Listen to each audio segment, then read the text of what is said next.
He never picked up a sword. He never sat on a throne. He never led an army into battle. And yet, he is the reason half your favorite characters are dead. Think about that for a second. The wars you cried over, the betrayals that broke your heart, the families that were destroyed one by one, piece by piece. One man planned almost all of it, quietly, patiently, from the shadows. And the worst part? You probably liked him for a while. You probably thought he was clever, charming even. Today, we're pulling back the curtain on the most dangerous man in this story. Not because he was the strongest or the smartest fighter, but because he understood something the rest of them never did. Chaos isn't a pit. Chaos is a ladder. And he was the only one climbing it. Stay till the end, because what he does to the one person who actually loved him will make your stomach turn. Let's go back. Before the money, before the power, before the schemes. He was small, sickly, low-born, from a minor family nobody respected. He grew up in the shadow of a great house, raised almost like a guest in someone else's home, close enough to see the wealth, the status, the love, but never close enough to touch it. And there was a girl. She was kind to him, maybe the only person who ever truly was. He fell for her hard, obsessively, the kind of love that isn't really love at all, it's hunger. But she never saw him that way. She saw him as a friend. A little brother, almost. Then came the man she did choose. Tall, strong, everything our small, overlooked boy was not. So what did he do? He challenged him. A duel he could never win, and he lost badly, humiliatingly, in front of everyone, in front of her. Now here's the question you need to sit with. What happens to a boy who is humiliated in front of the one person whose love he craved most, and survives? He doesn't forget. He doesn't forgive. He learns. He learns that strength doesn't win, charm doesn't win, even love doesn't win. Only leverage wins. And that lesson? It's about to cost thousands of people their lives. Because the boy, who couldn't win with a sword, is about to become the man who never needs one. He climbs, slowly. Nobody notices him doing it, that's the whole trick.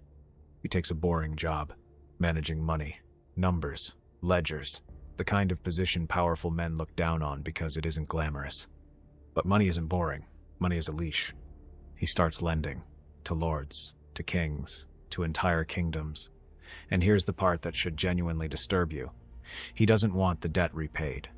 A debt repaid is worthless to him. A debt owed forever? That's control. That's a king who has to smile at you, even hate you, and still need you. By the time anyone realizes what's happened, half the most powerful people in the realm answer to a man they used to mock.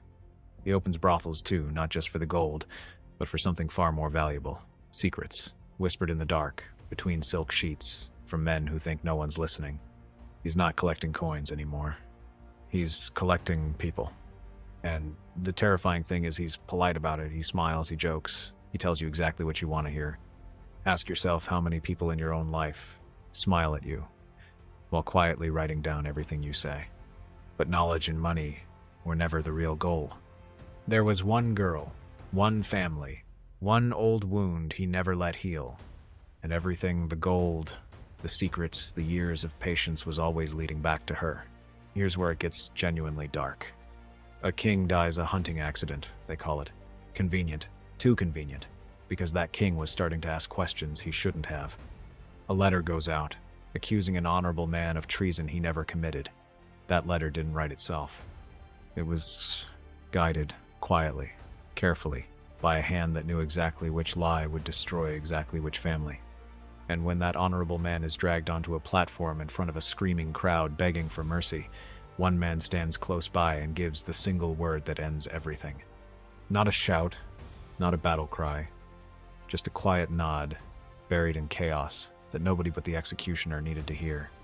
A father is gone, a family is shattered, a kingdom is set on fire. And somewhere in the crowd, the man who orchestrated it all doesn't even flinch. Why? Because none of this was about kingdoms to him. It was never about crowns or armies or thrones. It was about a girl who once chose someone else over him. If he couldn't have loved the honest way, he decided he'd rather burn the entire world down and rebuild it in a shape where he finally wins. That's not ambition anymore. That's obsession, wearing ambition as a mask. And if you think the daughters of that broken family were safe from him, you're wrong. Because the same hunger that destroyed the mother is about to turn toward her children.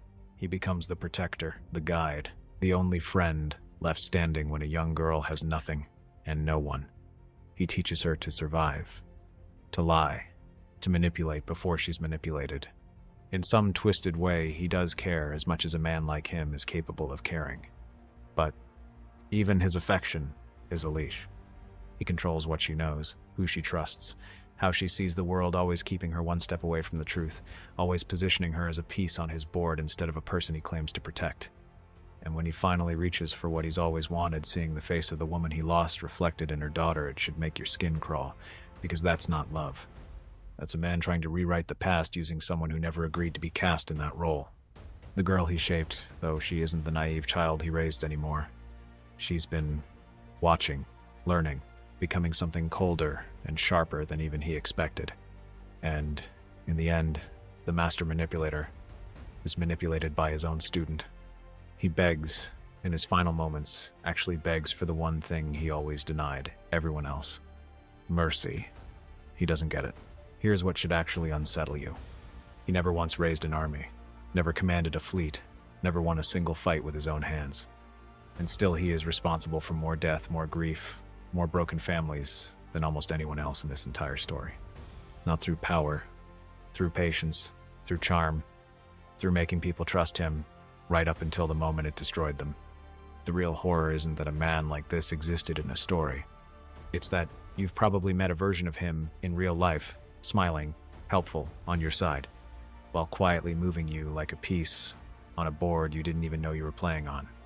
So, let me ask you the same question that guided him his entire life.